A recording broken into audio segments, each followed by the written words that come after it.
இன்றைக்கு நாம் தியானிக்க இருக்கிற வசனம் சங்கீதம் 11ஆம் அதிகாரம் 7வது வசனம். கர்த்தர் நீதி உள்ளவர், நீதியின் மேல் பிரியப்படுவார், அவருடைய முகம் செம்மையானவனை நோக்கி இருக்கிறது. கர்த்தர் எப்படிப்பட்டவர்? அவர் நீதி உள்ள தேவன். அவர் நீதியின் மேலே பிரியமாக இருக்கார்.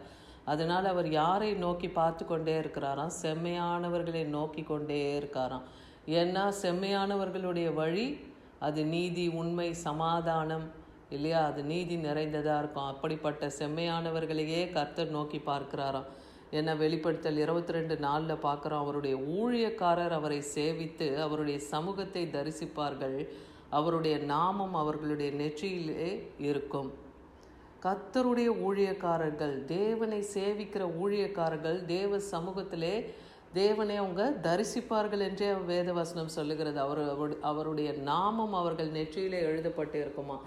ஆனால் நிறைய பேர் என்ன சொல்கிறாங்க, தேவனை ஒருவராலும் தரிசிக்க முடியாது, ஏன்னா அவர் காணக்கூடாதவர், கண்டீராதவர்னு வேதத்தில் எழுதியிருக்கு. ஆனால் இருதயத்திலே சுத்தம் உள்ளவர்கள் தேவனை தரிசிப்பார்கள்னு எழுதியிருக்கு. இப்போ நாம் படிக்கிற இந்த வெளிப்படுத்தல் 22:4 அவருடைய ஊழியக்காரர்கள் அவரை சேவித்து அவருடைய சமூகத்தை தரிசிப்பார்கள்னே வேதவசனம் சொல்லுது.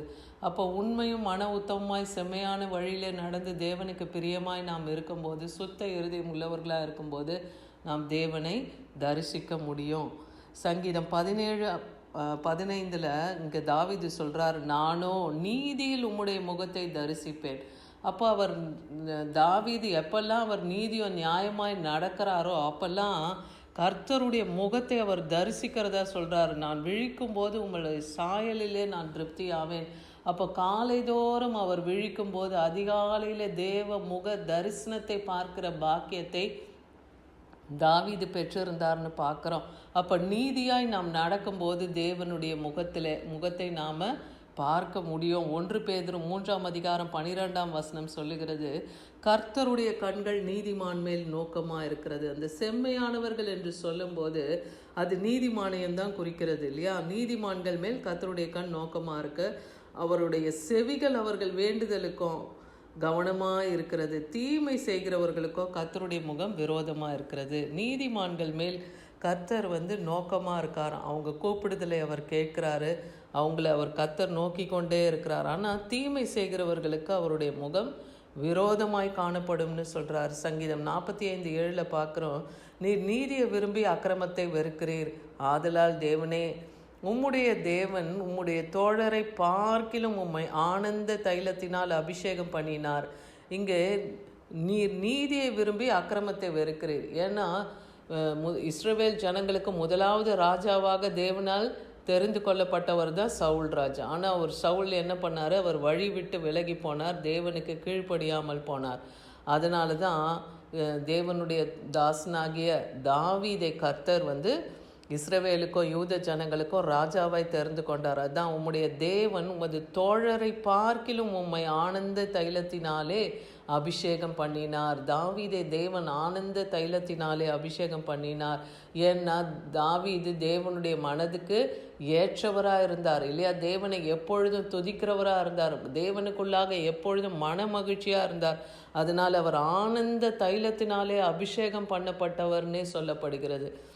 ஏன்னா சவுல் ராஜாவை தள்ளி தான் தாவீதை கர்த்தர் அடுத்து இஸ்ரவேல் ஜனங்களுக்கு ராஜாவை தெரிந்து கொண்டார்னு பார்க்குறோம். யோபு 36:7 இங்கே யோபு சொல்கிறாரு, அவர் தம்முடைய கண்களை நீதிமான்களை விட்டு விலக்காமல் அவர்களை ராஜாக்களுக்கோட சிங்காசனத்தில் ஏறவும் உயர்ந்த ஸ்தலத்தில் என்றைக்கும் உட்கார்ந்து இருக்கவும் செய்கிறார். கர்த்தர் நீதிமான்கள் மேலே அவருடைய கண் நோக்கமாக இருக்குது.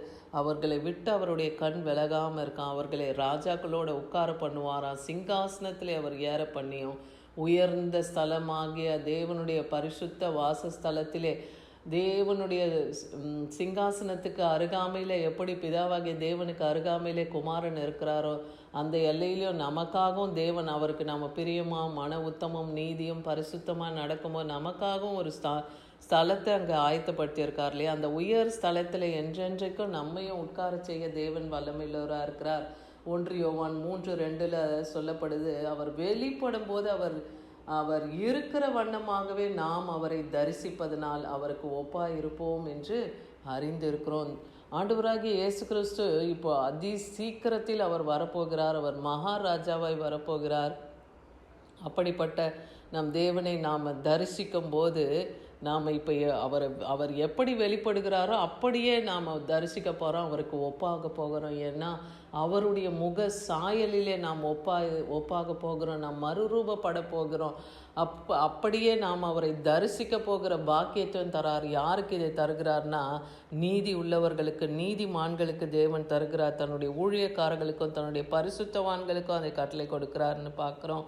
சங்கீதம் 42:5 சொல்லுது, தேவனை நோக்கி காத்திரு, அவரது சமூகத்தின் ரட்சிப்பின் நிமித்தம் நான் இன்னும் அவரை துதிப்பேன்னு இங்கே தாவீது சொல்கிறாரு.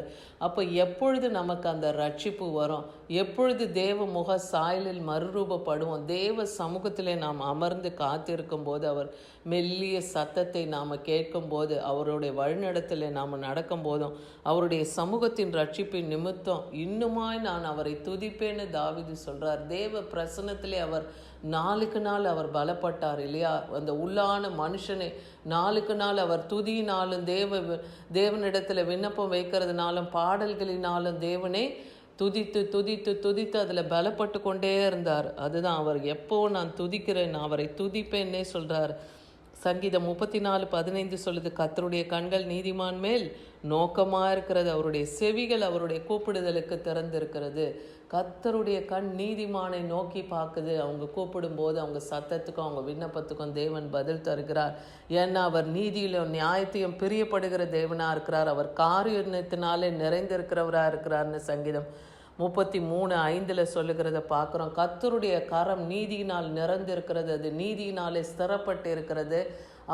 அவரது வலது கரத்தினாலே நம்மை தாங்குகிறவராக இருக்கிறார். அதனால தான் திகையாதே கலங்காதே, ஏன் நீ தேங்குகிறாய், ஏன் நீ கலங்குகிறாய்ன்னே சொல்கிறார். ஏன்னா நான் உன்னோடு கூட இருக்கிறேன், உன்னுடைய நீதி நிமித்தம் உன் நியாயத்தின் நிமித்தமும் கர்த்தர் உன்மேலே பிரியமாக இருக்கிறார் இல்லையா? அவர் காருண்யம் நம்மை சூழ்ந்திருக்கிறது. தேவன் நீதியுள்ள நியாயாதிபதி, அவர் நித்திய நியாயாதிபதியாக இருக்கிறார். நீதியின் செங்கோலை அவர் வலக்கரத்திலே பிடித்தவராக இருக்கிறார். அப்போ எங்கெங்கெல்லாம் அக்கிரமமும் அநியாயமும் நடக்குதோ அந்த எல்லையில் தேவன் நீதி விளங்கும். அதுதான் அவர் நீதியுள்ள நியாயாதிபதியாக இருக்கார். அவர் நாள்தோறும் பாவியின் மேலே சினம் கொள்ளுகிற தேவனாக இருக்கிறார்னு சங்கீதம் 7:11 பார்க்குறோம். அப்போ பாவிகளை தேவன் வெறுக்கிறார், பாவிகள் மேலே அவர் சினம் கொள்ளுகிறவராக இருக்கிறார். இன்னைக்கு கர்த்தர் சொன்ன அந்த வார்த்தையின்படி கர்த்தர் நீதி உள்ளவர் இல்லையா? அவர் நீதி உள்ளவராக இருக்கிறனால நீதியை செய்கிறவர் மேலே அவர் பிரியமாக இருக்கிறார். செம்மையானவர்களை அவர் நோக்கி கொண்டு இருக்கிறார். நீதிமான்களுடைய ஜபத்துக்கும் வேண்டுதல்களுக்கும் தேவன் பதில் தருகிறவராக இருக்கிறார். இந்த சத்தியத்தை கேட்கிற நாமும் நீதியும் உண்மையும் உத்தமமாய் பரிசுத்தத்திலே காத்து கொண்டு அவர் வருகையில் நாமும் அவருடைய சாயலில் திருப்தியாகும்படியாய் தேவ சமூகத்தில் காத்திருந்து உள்ளான மனுஷனை நாளுக்கு நாள் நாம் பலப்படுத்துவோமானால் தேவனுடைய நீதி நமக்குள்ளாகவும் விளங்கும். அவருடைய நித்தியத்திலே நாமும் என்றென்றும் காணப்படுவோம். ஆமீன்.